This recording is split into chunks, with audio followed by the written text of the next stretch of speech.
pessoal, para aqueles que vão fazer a segunda fase da OAB no próximo exame, quero deixar aqui a minha contribuição no que diz respeito à feitura da peça prático-profissional. Eu sou Manuel Carlos, sou estudante de Direito, estou atualmente no 9º período e muito possivelmente estarei junto com vocês no próximo exame, que será o 15º, que será realizado no dia 11 de janeiro de 2015. Eu quero aqui discutir com vocês as peças que já foram realizadas pela FGV. E vamos começar com o exame 14º, ou seja, o exame 14, que trouxe uma peça de memoriais. Eu já percebi que a maior preocupação dos candidatos na segunda fase, a princípio, é identificar a peça. E nesse sentido, nós vamos direto então para o enunciado e tentar extrair do enunciado o nome da peça. Agora, eu gostaria de nesse momento ter a sua máxima atenção ao lermos o enunciado. Gostaria que você pegasse a sua caneta, papel, para fazer algumas anotações, porque nós vamos precisar dessas anotações mais na frente. Vamos então ao enunciado. Felipe, com 18 anos de idade, em um bar com outros amigos, conheceu Ana, linda jovem, por quem se encantou. Após um bate-papo informal e trocarem beijos, decidiram ir para um local mais reservado. Nesse local trocaram carícias e Ana, de forma voluntária, praticou sexo oral e vaginal com Felipe. Depois da noite juntos, ambos foram para suas residências, tendo antes trocado telefones e contatos nas redes sociais. No dia seguinte, Felipe, ao acessar a página de Ana na rede social, descobre que, apesar da aparência adulta, esta possui apenas 13 anos de idade. Tendo Felipe ficado em choque com essa constatação, o seu medo foi corroborado com a chegada da notícia em sua residência, da denúncia movida por parte do Ministério Público Estadual, pois o pai de Ana, ao descobrir o ocorrido, procurou a autoridade policial narrando o fato. Por Ana ser inimputável e contar a época dos fatos com 13 anos de idade, o Ministério Público Estadual denunciou Felipe pela prática de 2 crimes de estupro de vulnerável, previsto no artigo 217-A, na forma do artigo 69, ambos do Código Penal. O parquê requereu o início de cumprimento de pena no regime fechado, com base no artigo 2º, parágrafo 1º da Lei 8.072/90, e o reconhecimento da agravante da embriaguez pré-ordenada, prevista no artigo 61, inciso 2, a linha I do Código Penal. O processo teve início e prosseguimento na 20ª Vara Criminal da cidade de Vitória, no estado do Espírito Santo, local de residência do réu. Felipe, por ser réu primário, ter bons antecedentes e residência fixa, respondeu ao processo em liberdade. Na audiência de instrução e julgamento, a vítima afirmou que aquela foi a sua primeira noite, mas que tinha o hábito de fugir de casa com as amigas para frequentar bares de adultos. As testemunhas de acusação afirmaram que não viram os fatos e que não sabia das fugas de Ana para sair com as amigas. As testemunhas de defesa, amigos de Felipe, disseram que o comportamento e a vestimenta da Ana eram incompatíveis com uma menina de 13 anos e que qualquer pessoa acreditaria ser uma pessoa maior de 14 anos, e que Felipe não estava embriagado quando conheceu Ana. O réu, em seu interrogatório, disse que se interessou por Ana por ser muito bonita e por estar bem vestida. Disse que não perguntou a sua idade, pois acreditou que no local somente pudesse frequentar pessoas maiores de 18 anos. Corroborou que praticar o sexo oral e vaginal na mesma oportunidade, de forma espontânea e voluntária por ambos. A prova pericial atestou que a menor não era virgem, mas não pôde afirmar que aquele ato sexual foi o primeiro da vítima, pois a perícia foi realizada longos meses após o ato sexual. O Ministério Público pugnou pela condenação de Felipe nos termos da denúncia. A defesa de Felipe foi intimada no dia 10 de abril de 2014, quinta-feira. com base somente nas informações de que dispõe e nas que podem ser inferidas pelo caso concreto, acima, redige a peça cabível no último dia do prazo, excluindo a possibilidade de impetração de habeas corpus, sustentando para tanto as teses jurídicas pertinentes. Muito bem, senhores. Depois de nós lermos então todo o enunciado, já temos conhecimento do que aconteceu. É exatamente isso que a FGV dispõe no enunciado, para que venhamos a conhecer realmente a história contada e o que nós podemos fazer então para fabricarmos, para construirmos, para redigir então a peça prático profissional. Eu falei com vocês anteriormente para fazerem anotações, e eu gostaria que a primeira anotação que fosse feita é o seguinte, e nós temos aí as partes grifadas no enunciado, e a primeira delas é onde diz que o Ministério Público Estadual denunciou Felipe pela prática de 2 crimes de estupro de vulnerável, previsto no artigo 217-A, na forma do artigo 69, ambos do Código Penal. Outra coisa interessante a ser anotada, que o parquê requereu o início de cumprimento de pena no regime fechado, com base no artigo 2º, parágrafo 1º da Lei 8.072/90. Terceiro ponto importante a ser anotado é que o reconhecimento da agravante da embriaguez pré-ordenada prevista no artigo 61, inciso 2º, a linha I do Código Penal. Outra coisa interessante que podemos anotar também, o processo teve início e prosseguimento na 20ª Vara Criminal da cidade de Vitória, no estado do Espírito Santo, local de residência do réu. Também é importante anotar quando diz que as testemunhas de defesa, amigos de Felipe, disseram que o comportamento e a vestimenta da Ana eram incompatíveis com uma menina de 13 anos e que qualquer pessoa acreditaria ser uma pessoa maior de 14 anos e que Felipe não estava embriagado quando conheceu Ana. E por último, senhores, nós temos aí exatamente o ponto crucial, o ponto mais importante, o ponto central, onde nós conseguimos, através do que está dizendo aqui, através dessas frases, identificar a peça cabível, dizendo que o Ministério Público pugnou pela condenação de Felipe nos termos da denúncia. A defesa, então, de Felipe foi intimada no dia 10 de abril de 2014, numa quinta-feira. Agora, como nós sabermos com isto, com esta parte final, com esta informação, que se trata então de memoriais? Nós vamos chegar a essa conclusão quando nós passamos a conhecer a fase processual. Olha só como é importante. Os senhores sabem que quando acontece um crime, quando acontece um delito, nesse momento então é instaurado o inquérito policial. Quando se instala o inquérito policial, em algum momento esse inquérito vai estar nas mãos do Ministério Público. E o promotor, então, ele vai oferecer a denúncia. Uma vez que o promotor oferece a denúncia e o juiz de posse dessa denúncia, o juiz vai rejeitar ou vai receber a denúncia. Em caso de recebimento da denúncia, o juiz vai citar o acusado, vai citar então o réu.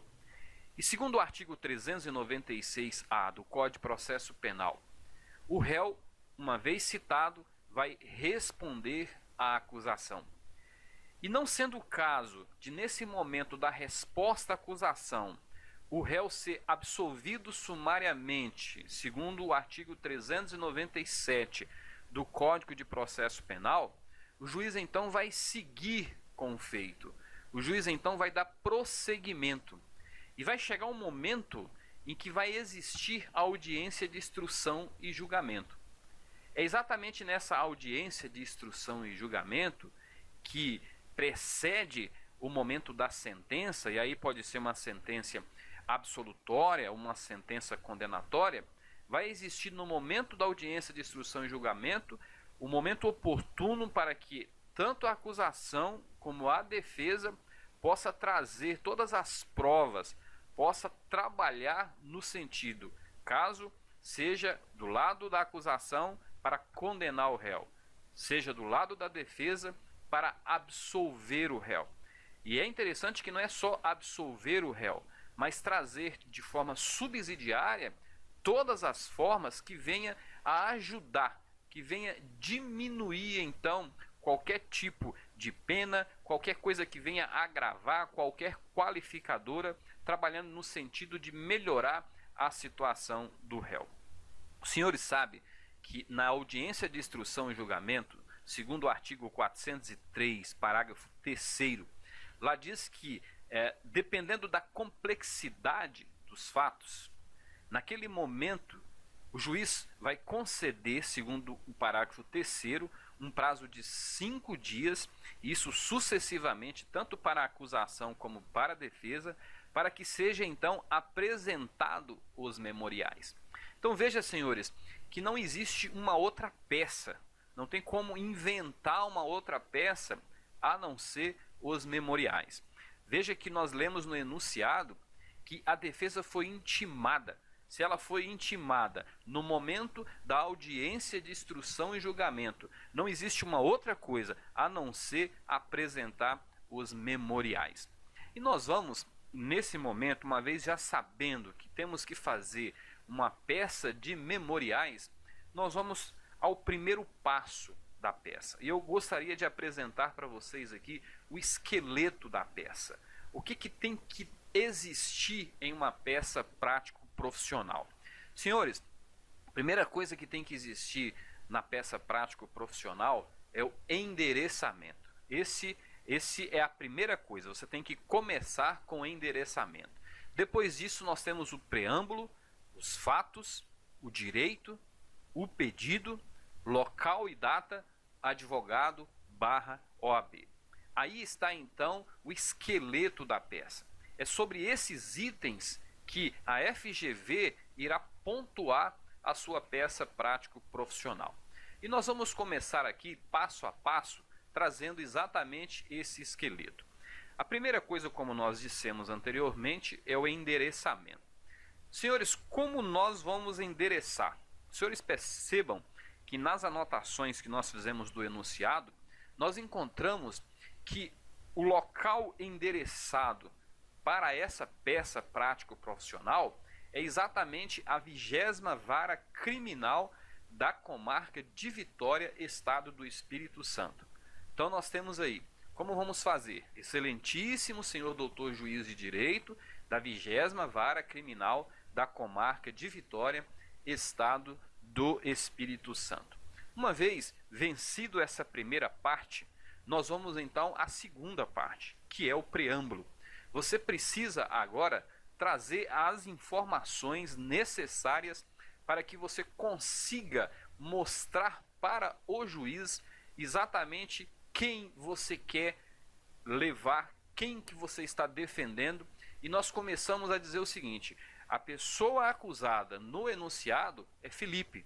Então nós vamos colocar aí Felipe, já qualificado nos autos do processo em epígrafe, por seu advogado que esta subscreve, conforme procuração em anexo. É importante isso, você tem que colocar na sua peça, conforme procuração em anexo, vem respeitosamente a presença de Vossa Excelência, com fundamento. Aí é que está a parte importante do preâmbulo, você tem que trazer o fundamento, que é exatamente o artigo 403, parágrafo 3º do Código de Processo Penal, apresentar memoriais.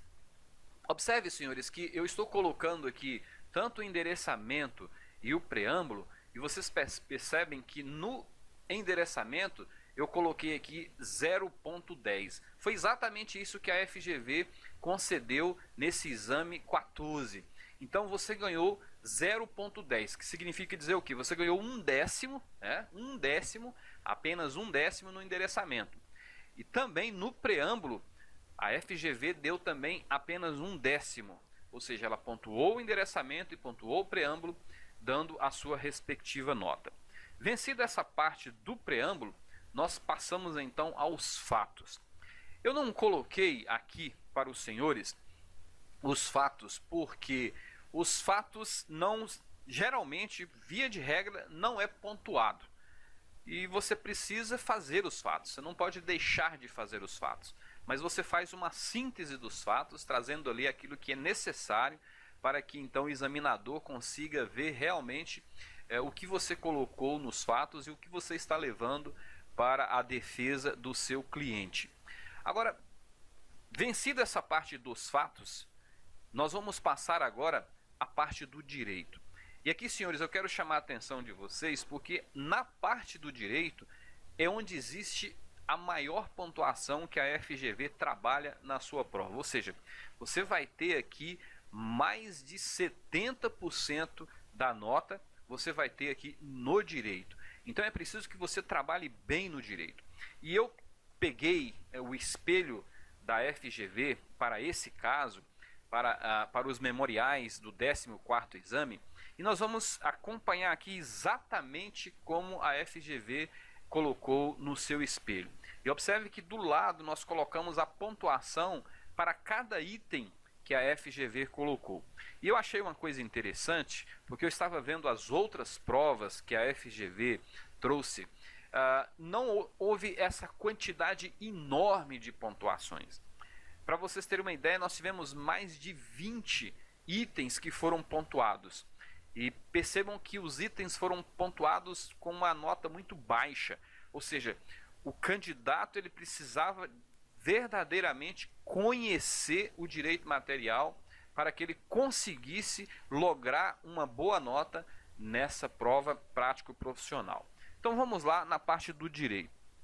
Nós começamos assim: a defesa segura do conhecimento de Vossa Excelência vem aduzir os argumentos que demonstram a necessidade de absolvição do réu, que de maneira clara e inequívoca, no artigo 20 caput do Código Penal, o réu se encontra amparado pelo erro de tipo inexcusável. Senhores, perceba essa parte grifada, ou seja, nós vamos aqui estar mostrando toda a peça, a parte que está grifada é exatamente a parte que a FGV pontuou. Então nós já temos aqui, somente para essa informação do artigo 20 caput do Código Penal, encontra-se amparado pelo erro de tipo inexcusável. Nós temos aqui, tanto para essas duas partes, nós temos 0,75 e 0,10. E não parou por aí. Ele continua dizendo: com isso não deixando dúvida quanto à atipicidade da conduta. Então, o examinando precisaria ter conhecimento que, além de mostrar amparado pelo erro de tipo inexcusável, teria que deixar claro também quanto à tipicidade da conduta, que pontuou com 0,25. E aí, continuando então no direito, e que por consequência impedem que a presente ação penal possa prosperar, se não vejamos. Senhores, nós vamos continuar aqui trazendo essas informações e veja como houve uma quantidade enorme de itens a serem pontuados pela FGV. No caso em tela, segundo narra os fatos, o réu praticou sexo oral e vaginal com uma menina de 13 anos e que, pelas condições físicas e sociais, aparentava ser maior de 14 anos. De outra banda, o tipo penal descrito no artigo 217-A do Código Penal, estupro de vulnerável, exige que o réu tenha ciência que se trate de menor de 14 anos. E é certo que o consentimento da vítima não é considerado no estupro de vulnerável, que visa tutelar a dignidade sexual de pessoas vulneráveis. No entanto, tal reforma penal não exclui a alegação do erro de tipo essencial, quando verificado, no caso concreto, a absoluta impossibilidade do conhecimento da idade da vítima. Na leitura da realidade, o réu acreditou estar praticando ato sexual com pessoa maior de 14 anos, incidindo, portanto, a figura do erro de tipo essencial, descrita no artigo 20. Perceba, senhores, que todas essas informações que eu acabei de trazer para você, desde o parágrafo que diz que no caso em tela, até o parágrafo que diz na leitura da realidade, você tinha que ter conhecimento de uma informação imensa.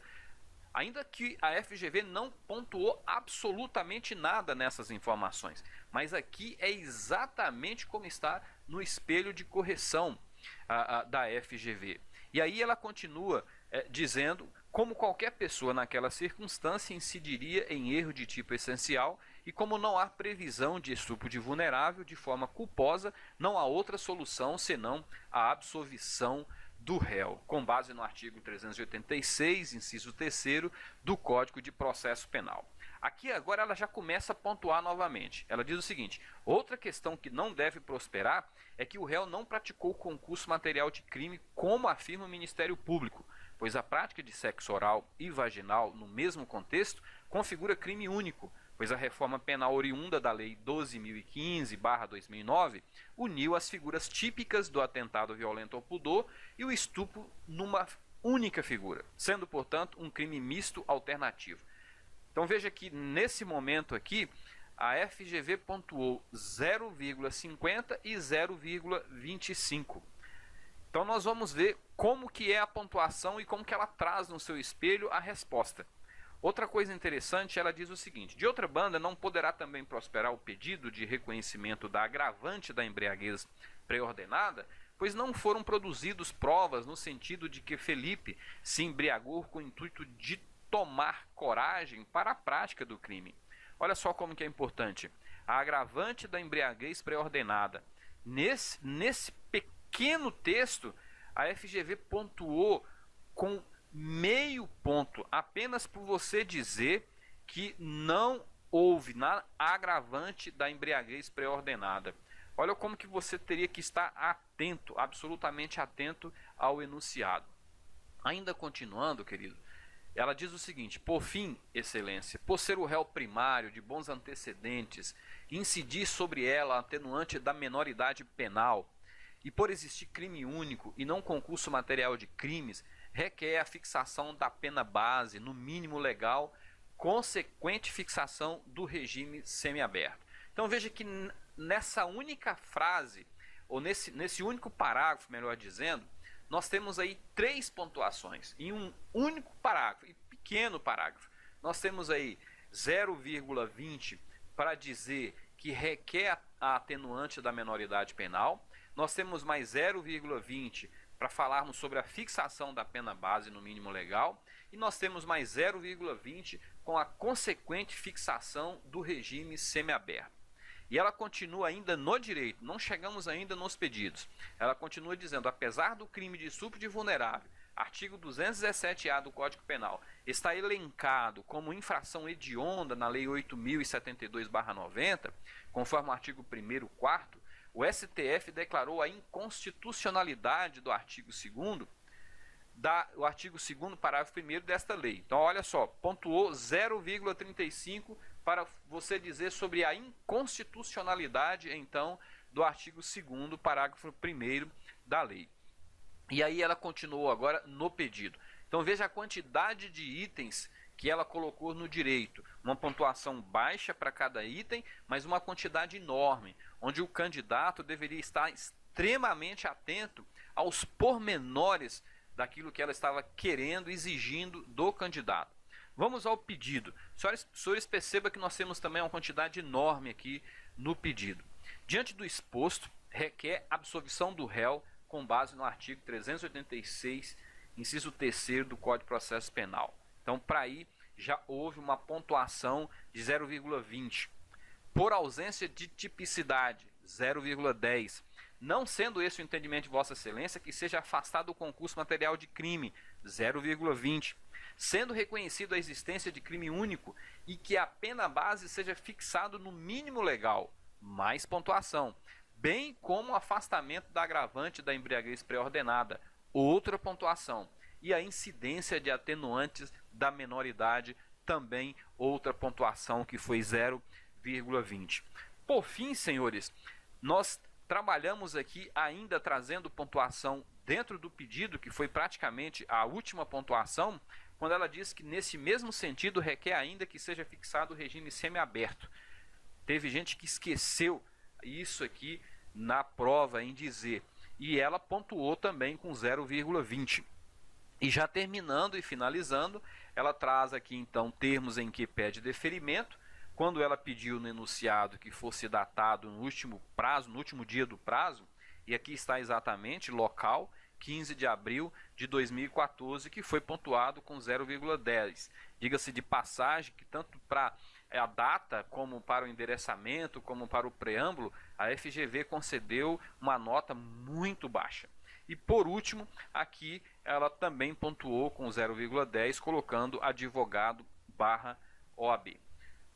Terminando, senhor, e fazendo uma síntese, trazendo uma síntese dessa peça prático-profissional e o que, na verdade, a FGV espera do candidato quando está realizando a segunda fase, seja em qualquer matéria, e mais especificamente estamos dizendo de penal.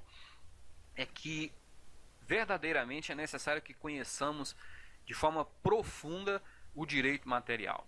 É preciso conhecer bastante, ler bastante o direito material, o direito processual, para termos conhecimento de como desenvolvermos, como termos uma facilidade no raciocínio jurídico, para sabermos exatamente o que a FGV está pedindo e de que forma vamos estar expondo isso na prova, no exame. Fazer a peça em si não é difícil. Saber o nome da peça também não é difícil. A dificuldade maior na peça, na verdade, é você desenvolver esse raciocínio jurídico. Mas se você não tiver conhecimento do direito material, do direito processual, se torna muito mais difícil. Então é importante que aqueles que estão se preparando para a segunda fase da OAB, que estudem, que pratiquem, que conheçam o Código Penal, o Código de Processo Penal, escutem videoaulas. Existem professores excelentes no Brasil que ensinam de forma tranquila, que tem uma facilidade enorme de trazer esse conhecimento. Poderia aqui citar vários aqui, entre eles o professor Giovanni Moraes, nós temos também a professora Ana Cristina, nós temos o professor Nestor Távora, e entre outros mais que nós podemos aí estar buscando esse material para conhecermos de maneira mais profunda o direito material e o direito processual. Nós vamos estar aqui apresentando para vocês em um outro vídeo outras peças. Então essa foi o 14º exame. Muito provavelmente o próximo vídeo será o 13º exame. E estaremos trabalhando exatamente nessa proposta, trazendo para vocês aqui em forma de slides e mostrando a pontuação da FGV e trazendo esse raciocínio jurídico que é preciso você ter do conhecimento material, para que você consiga então unir essas duas formas e conseguir realmente redigir essa peça, para que ela consiga chegar perto daquilo que a FGV exige de cada candidato. Eu fico por aqui, um grande abraço, e aqueles que gostarem desse material, que estiverem gostando, pode aí estar curtindo, pode estar compartilhando, porque esse é um material tanto para vocês como para mim mesmo, que pretendo prestar o 15º exame de ordem, que será no dia 11 de janeiro de 2015. Um forte abraço a todos.